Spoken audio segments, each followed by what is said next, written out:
Hi friends, welcome to my channel. మీరు మొదటిసారిగా నా వీడియోస్ చూస్తున్నట్లయితే తప్పకుండా లైక్ చేయండి, షేర్ చేయండి, సబ్స్క్రైబ్ చేయండి. ఈరోజు స్టోరీలో ఏం జరిగిందో తెలుసుకుందాం. కారులో జ్యోత్స్న లేకపోవడంతో కార్తీక్ కంగారు పడతాడు. వెంటనే తనకి ఫోన్ చేస్తాడు. జ్యోత్స్న దీప వాళ్ళని తలుచుకొని రగిలిపోతూ ఉంటుంది. ఎక్కడున్నావంటే నువ్వు టీ తాగుతూ హాయిగా కబుర్లు చెప్పుకో అని సీరియస్గా మాట్లాడతాడు. జ్యోత్స్న ఆటోలో రావడం చూసి పారిజాతం షాక్ అవుతుంది. ఏమైంది, ఎందుకు ఆటోలో వచ్చావని అడుగుతుంది. కార్తీక్ ఎక్కడా అని అంటే కాకా హోటల్లో టీ తాగుతున్నాడు, దీప అక్కడే ఉంది కదా అంటుంది.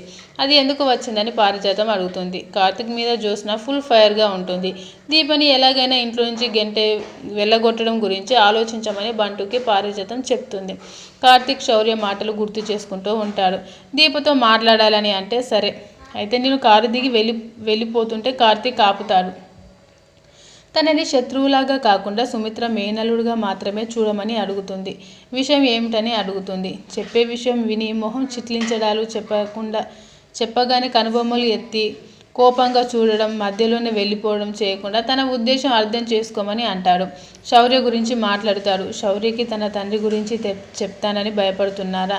మీరు చెప్పే వరకు నేను చెప్పనని అంటాడు. మీరు మాట మీద నిలబడే మనిషి కాదని దీప అనేస్తుంది. మీరు మీ అత్తయ్యతో బయటకు వెళ్ళారని రౌడీ చెప్పింది. ఆవిడ ఏది అని అడుగుతుంది. నరసింహ వాళ్ళు అటుగా వెళ్తూ కార్తీక్, దీప వాళ్ళు మాట్లాడుకోవడం చూస్తారు. ఆవిడ ఎక్కడికి వెళ్ళిందో అని కవర్ చేస్తుంది. నీ కోడలు అసలు రూపం చూడు, అసలు దానికి వాడికి ఏ సంబంధం లేకుండా ఇలా మాట్లాడుతుందా అని నరసింహ అనసూయని రెచ్చగొడుతుంది. దీపని కడిగేస్తానని అనసూయ ఆవేశపడుతుంటే నరసింహ ఆపుతాడు. దాన్ని ఏమైనా అంటే వాడు ఊరుకోడు. వాడితో ఎక్కడ పడితే అక్కడ తిరుగుతుందని నోటికొచ్చినట్లు మాట్లాడతాడు. మీ అత్త కూడా ఇక్కడికే వచ్చింది కదా, ఇక మీరు వెళ్ళిపోవాల్సిన అవసరం లేదు అంటాడు. నరసింహ వాళ్ళు ఏం మాట్లాడుకుంటున్నారో చెప్తానని మొత్తం అబద్ధాలు చెప్తూ ఉంటాడు. మీరు ఎక్కడికైనా వెళ్ళి పని చేసుకోండి, రౌడీని మంచి స్కూల్లో చేర్పించండి, నా వంతు సహాయం చేస్తాను అంటాడు కార్తీక్. తనకు అవసరం లేదని అంటుంది. దీప ఇక్కడ ఉంటే తను ఉండలేనని తనను ఊరు పంపించమని శోభ అనసూయతో చెప్తుంది. నా బిడ్డని నేను చదివించుకోగలను, ఎవరి సహాయం అవసరం లేదని అంటుంది. జ్యోత్స్న పారిజాతం దగ్గర తన బాధ మొత్తం చెప్తుంది. బావ నన్ను అసలు పట్టించుకోకపోతే ఎలా అని బాధపడుతుంది. కార్తీక్లో మార్పు ఈ మధ్య మొదలైంది అని అంటుంది. మొన్న బర్త్డేకి కేవలం రోజ్ ఫ్లవర్ ఇచ్చి సరిపెట్టుకున్నాడు. లాస్ట్ ఇయర్ అయితే నా బర్త్డేకి బావ డైమండ్ నెక్లెస్ ఇచ్చాడు. అది నేను ఇప్పటికీ గుర్తుగా దాచుకొని ఉంచాను. చూడు, అది నెక్లెస్ కోసం వెతికితే కనిపించదు. 4 రోజుల క్రితమే బావకి చూపించానని అంటే పారిజాతం నవ్వుతుంది. అది ఇక్కడ ఉండాల్సింది కాదు, చేరాల్సిన చోటికే చేరింది ఆ నెక్లెస్. కార్తీక్, దీప కారులో ఇంటికి వస్తారు. జ్యోత్స్న సుమిత్ర వాళ్ళ దగ్గరకు వచ్చి తన డైమండ్ నెక్లెస్ కనిపించడం లేదని చెప్తుంది. బయట వాళ్ళు ఇంట్లో తిరిగితే ఇంట్లో వాళ్ళ వస్తువులు బయటకు వెళ్తాయని పారిజాతం ఇండైరెక్ట్గా దీపని అంటుంది. దీప దొంగ. అప్పుడే దీప కార్తీక్ ఇంట్లోకి అడుగుపెట్టడం చూసి జ్యోత్స్న రగిలిపోతుంది.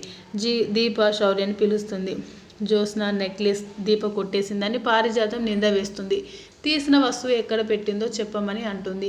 నిజం తెలియకుండా నిందించడం తప్పు అని దశరథ అంటాడు. హౌస్కు వెళ్ళి అంతా వెతికించమని, వస్తువు లేకపోతే అప్పుడు దీప దొంగ కాదని నమ్ముతానని అంటుంది. దీప ఏం మాట్లాడకుండా మౌనంగా ఉంటుంది. దీప సమాధానం చెప్పలేక మౌనంగా లేదు, మన మీద ఉన్న గౌరవంతో అంటుంది. గ్రానీ, మాట్లాడిన దాంట్లో తప్పు లేదని జ్యోత్స్న కూడా దీపని దొంగ అంటుంది. దీప ఎలాంటిదో నీకు తెలుసు కదా అని కార్తీక్ జ్యోత్స్నని వారిస్తాడు. సంస్కారం నేర్చుకోమని అంటే నీ సంస్కారం ఇందాక టీ కొట్టు దగ్గర బాగా చూస్తానని అంటుంది. అసలు ఏం జరుగుతుందని దశరథ అడుగుతాడు. దీప దొంగతనం చేయడం మీరు చూసారా అని కార్తీక్, దశరథ పారిజాతాన్ని ఆపేందుకు చూస్తారు.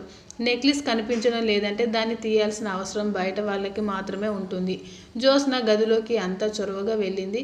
దీప తర్వాత శౌర్య. దీప తీయకపోయినా పిల్లతో అయినా చేయించి ఉండొచ్చు కదా అని పారిజాతం అంటుంది. నా కూతురుతో నేను అలాంటి దొంగతనాలు చేయించను, నా కూతురు బంగారు తల్లి అని దీప బాధగా అంటుంది. అక్కడితో నేటి కార్తీక దీపం సీరియల్ ముగింపు.